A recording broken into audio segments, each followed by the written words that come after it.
brought to you by Palvi Agrico. आता शेतीसाठी जे काही लागणार ते घरपोच मिळणार, तेही मोबाईलच्या एका क्लिकवर. अजित पवारांच्या मृत्यूला 1 महिना झाला आणि महिनाभरात त्यांच्या अपघातासंदर्भातलं गूढ हे आणखी दिवसेंदिवस वाढतंय. एकीकडे जय पवारांपासून रोहित पवारांपर्यंत मंडळी स्वतः वेगवेगळे मीडियावरती स्टेटस टाकतात आणि 4 प्रश्न विचारत आहेत. दुसरीकडे माझ्याकडे आत्ता हातामध्ये गव्हर्नमेंट ऑफ इंडियाच्या मिनिस्ट्री ऑफ एव्हिएशनच्या म्हणजे नागरी उड्डाण मंत्रालयाचा हा संपूर्ण प्रिलिमिनरी रिपोर्ट आला आहे. 22 पानांचा हा रिपोर्ट आहे. मुद्दाम प्रिंट आणली आहे सगळ्याच्या हातातच.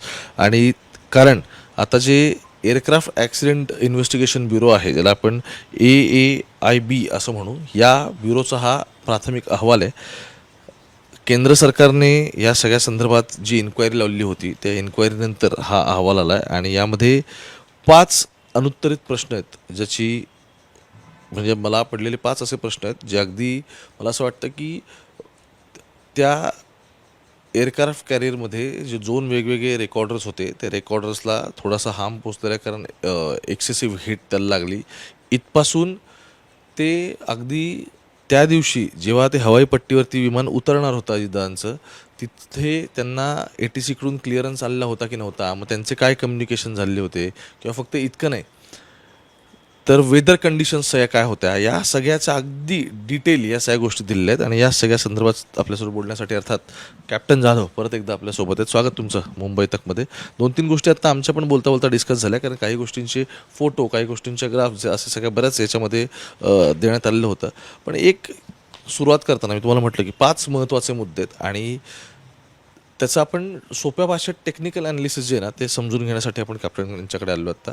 यामध्ये एक असं म्हटलं आहे सुरुवातीलाच की only visual flight rules operations can be carried out, however regular त्यांनी असं म्हटलं आहे regular flying training operations and non schedule operations are carried out in the airport. तर याचा काय अर्थ घ्यायचा? ओमकार, याच्यात 2 गोष्टी असतात. एक असतं व्हिज्युअल फ्लाईंग रूल्स आणि दुसरं असतं इन्स्ट्रुमेंट फ्लाईंग रूल्स. तर व्हिज्युअल फ्लाईंग रूल्समध्ये आपण डोळ्यांनी बघून प्लेन उडवतो, म्हणजे काचेतनं बाहेर डोळ्यांनी बघून आपण पूर्ण फ्लाईंग करतो. आणि इन्स्ट्रुमेंटल फ्लाईंग रूलमध्ये जे आपले इन्स्ट्रुमेंट्स असतात कॉकपिटमध्ये त्याच्यावर आपली डिपेंडन्सी जास्ती असते. तर ही जी अप्रोच आहे ही VFR visual flying rules approach आहे, कारण की बारामतीमध्ये त्यांच्या एअरपोर्टमध्ये असे इन्स्ट्रुमेंट्स नाही आहे, नाहीतर अशी फॅसिलिटी नाही आहे ज्याच्याने तुम्ही IFR अप्रोच घेऊ शकतात. म्हणून तुमच्याकडे एकच ऑप्शन आहे की तुम्ही VFR अप्रोच करावा.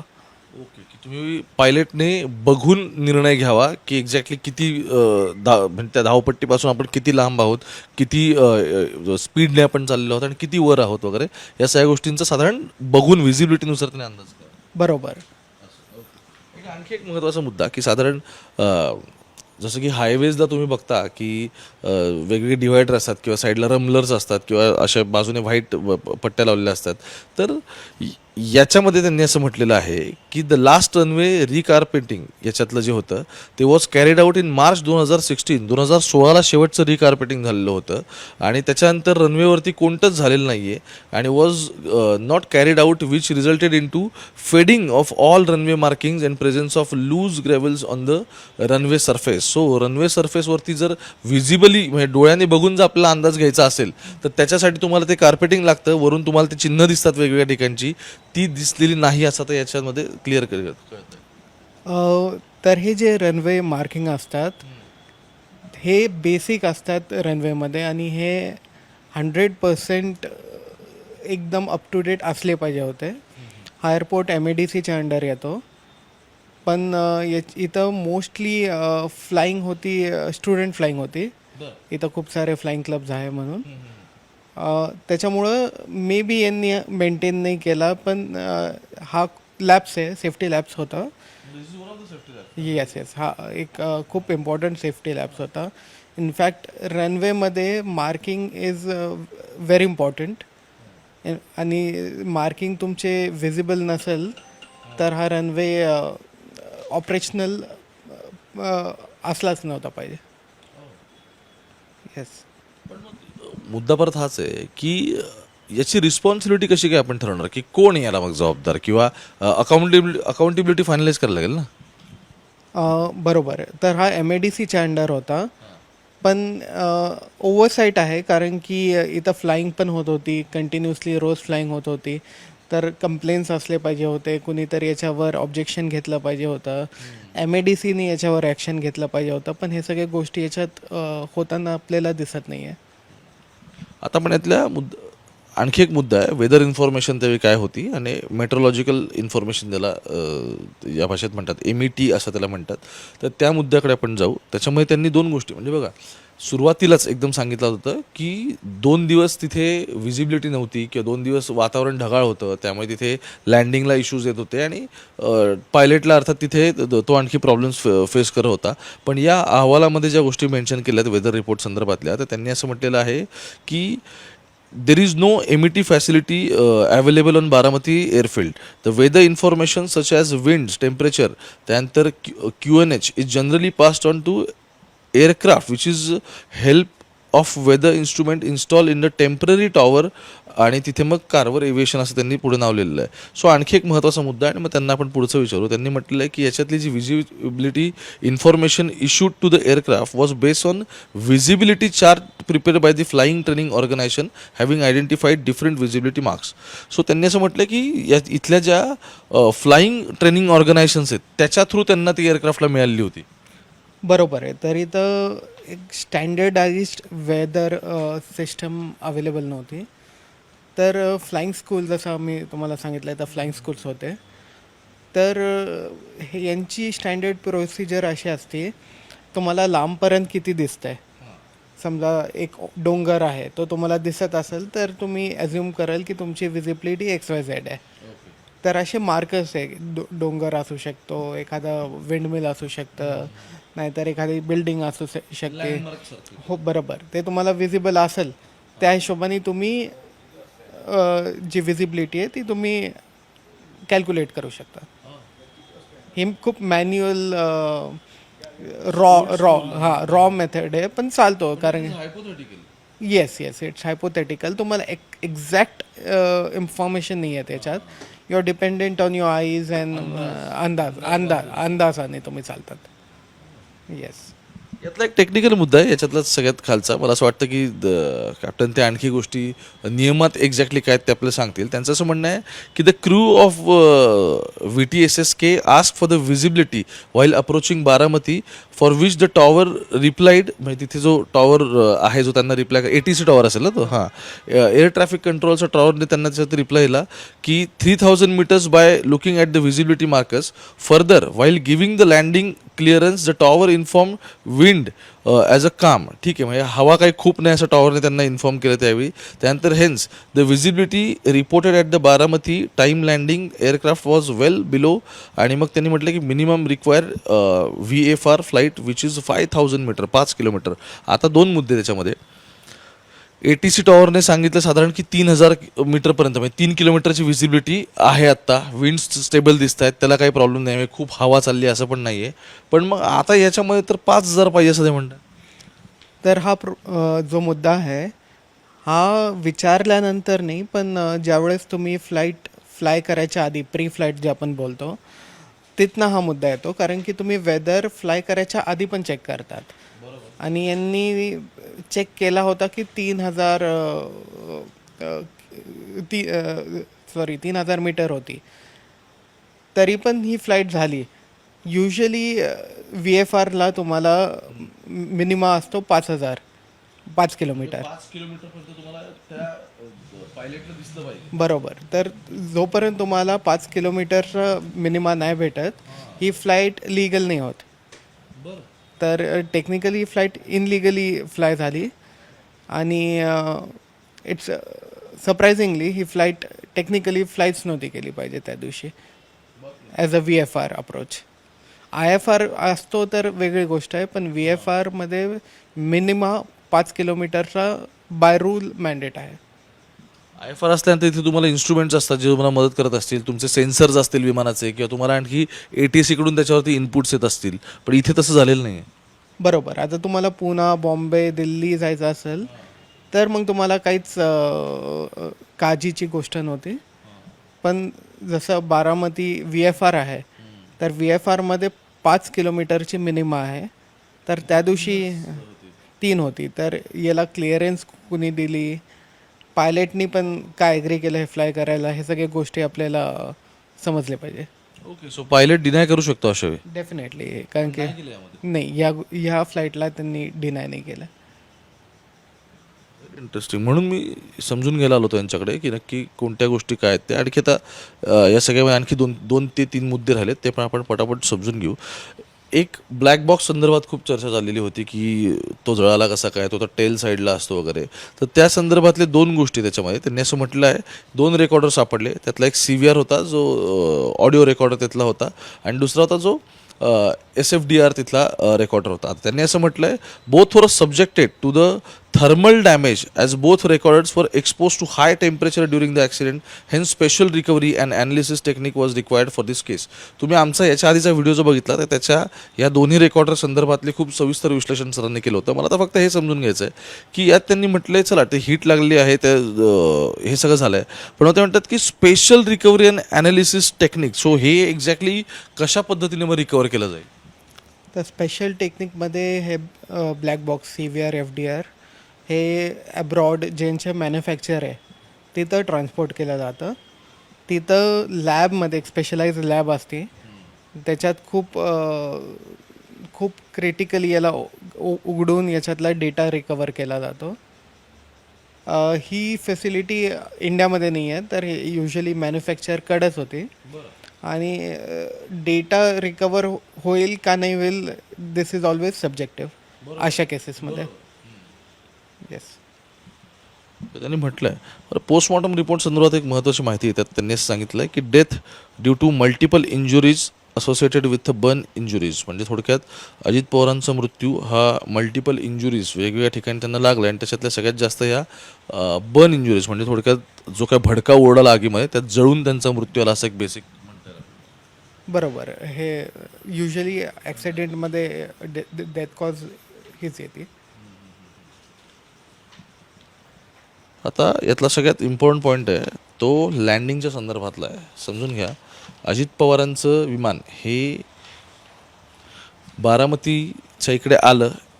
ATC सोबत तिथलं जे एअर ट्रॅफिक कंट्रोलचं टॉवर आहे त्यांच्यासोबत त्यांचं बोलणं चाललेलं होतं, आणि एकदा त्यांनी राऊंड मारली परत, आणि त्यानंतर दुसऱ्यांदा जेव्हा ते लँडिंगला आले तेव्हा हे सगळं झालं.